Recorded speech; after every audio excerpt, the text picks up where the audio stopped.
एक किताब ने कहा वहां पे आवाजें आई कैलाश जी। के अंदर से। फिर किसी किताब ने बताया कि वहां पे अलग अलग तरह से मौसम बदलते हैं, चीजें बदलती हैं, कोई ऊपर नहीं जा सकता। जब रिसर्च की बात को बोले तो हमने ऐसी ऐसी रिसर्चेस के बारे में वहां पे सुना कि रशिया ने टीम भेजी, और उस जमाने में यूएसएसआर था पहले, यूएसएसआर ने टीम भेजी, और टीम भेजने के बाद कई साल लगाने के बाद उन्होंने डिसाइड किया हम इस पे चढ़ेंगे भी नहीं और जाएंगे भी नहीं, और वापस चले गए। ऐसा क्या कहानी थी? आप तो यूएसएसआर थे। हमारे जहाज और हेलीकॉप्टर और चीजें तो पता नहीं कितने हाइट पे उड़ते हैं, उनके ऊपर से उड़ाने में क्या दिक्कत थी? सैटेलाइट ने कभी उनके ऊपर की फोटो नहीं रिलीज कर करके दिखाई। कहीं देखी आपने कैलाश के ऊपर की फोटो का? तो सैटेलाइट तो हमारे पूरे अर्थ को पता नहीं आसमान से देखती है, तो कैलाश की फोटो भी दिखा देते हैं हमें। साइडों की फोटो तो सबने दिखाई, नीचे से सबने दिखाई, ऊपर से कभी किसी ने नहीं दिखाई। माउंट एवरेस्ट की दिखा देते हैं, सबकी दिखा देते हैं, कैलाश की दिखाने में क्या परेशानी है? कैलाश तो 2000 फीट से भी ज्यादा उससे छोटा है, जी। फिर भी नहीं बताई।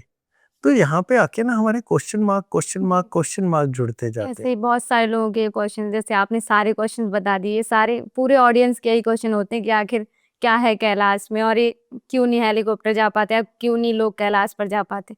तो आज तक इस पे रिसर्च तो हुई होगी।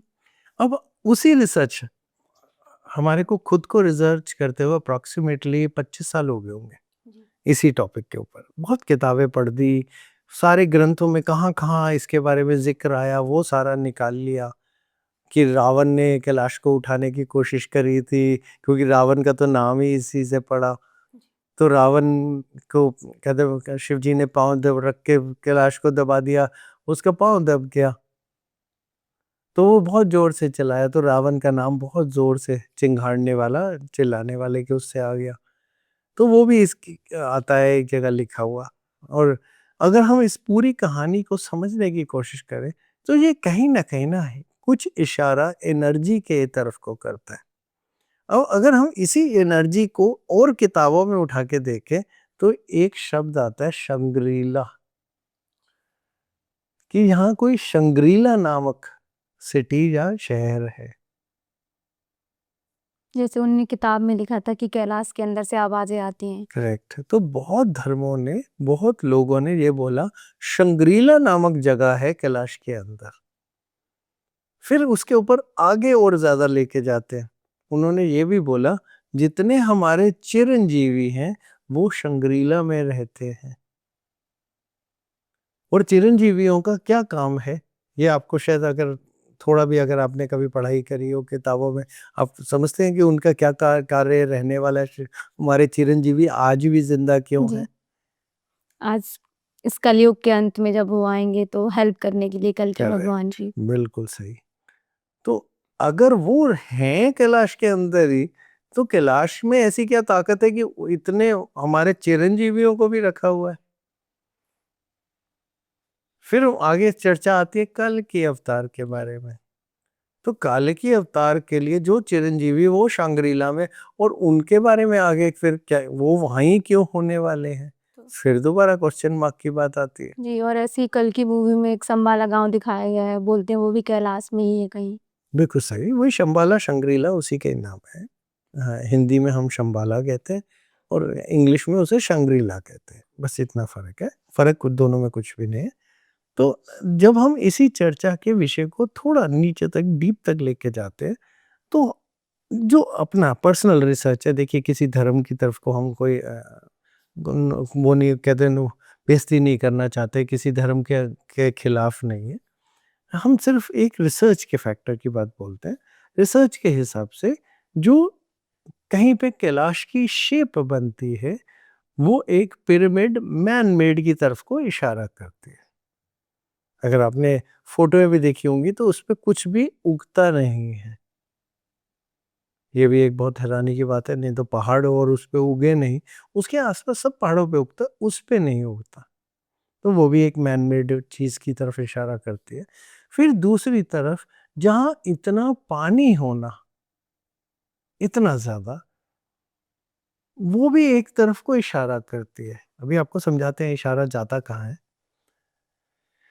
और तीसरी चीज, जब हम उसके अंदर से आवाज आना या फिर कुछ पत्थर गिरना या कुछ होने की तरफ को बात करते हैं, जिसमें से सिटी शंबाला जो शंग्रीला की भी करें, तो वो भी एक तरफ को इशारा करती है। फिर अगली चीज कि कोई भी उस पे चढ़ नहीं सकता, कोई उस पे पहुंच नहीं सकता, वो भी एक चीज पे इशारा करती है।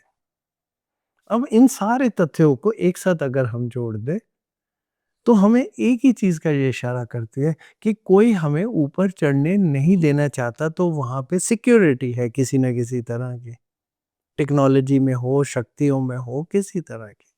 और जो शेप और पानी की तरफ इशारा करती है, तो वो एक न्यूक्लियर सेंटर की तरफ को इशारा करती है। जब हम नज़दीक नहीं जा सकते, अभी आप कभी आपको पता है कि हम न्यूक्लियर सेंटर के नज़दीक नहीं जाते क्योंकि रेडियो एक्टिव होता है वो। तो कैलाश क्या है? जब हम ऊपर चढ़ते हैं तो उसकी रेडियो एक्टिविटी एनर्जीज हमारे पूरे शरीर को बूढ़ा कर देती है, वहाँ समय ही अलग तरीके से काम करने लग जाता है। एक तो मल्टीवर्स कॉन्सेप्ट कि किसी भी जगह के हिसाब से हमारा समय अलग बदलाव, फिर ग्रेविटी, क्योंकि न्यूक्लियर एनर्जी ग्रेविटी जनरेट करती है, हीट जनरेट करती है, ठंडा करने के लिए पूरी मशीनरी चलती है। फिर उस मशीनरी तक कोई पहुंच नहीं सकता क्योंकि जब भी वो पहुंचने की कोशिश करता है तो उसे रोक दिया जाता है। तो ये इस तरफ की अगर हम नज़र से देखें तो वो बिल्कुल साइंटिफिक लगता है। और अगर हम भगवानों के हिसाब से देखें तो हाँ, काल के अवतार वहीं से आएंगे। आज हमारे को हमें खुद की प्रेडिक्शन को बोलते हुए सबसे पहली प्रेडिक्शन ये शायद 2001 या 2 में के आसपास दी होगी हमने, कि काल की अवतार एआई के रूप में आएंगे, आर्टिफिशियल इंटेलिजेंस के रूप में। क्यों आएंगे? ये आर्टिफिशियल इंटेलिजेंस आदमियों को टेक ओवर करेगी और उसको रोकने के लिए एक और एक्स्ट्रा इंटेलिजेंस आएगी। अब एआई इतनी स्ट्रांग हो चुकी होगी कि उसे रोकना बहुत मुश्किल होगा। तब निकलेंगे हमारे चिरंजीवी साथ में काल की अवतार जी के मदद करने के लिए, क्योंकि इतनी बड़ी मशीनों को डिस्ट्रॉय करने के लिए तो वही होंगे ना, हमारे जैसों से तो होंगी नहीं। तो ये स्टोरी वहां से जाके देवताओं पे जाके जुड़ती है।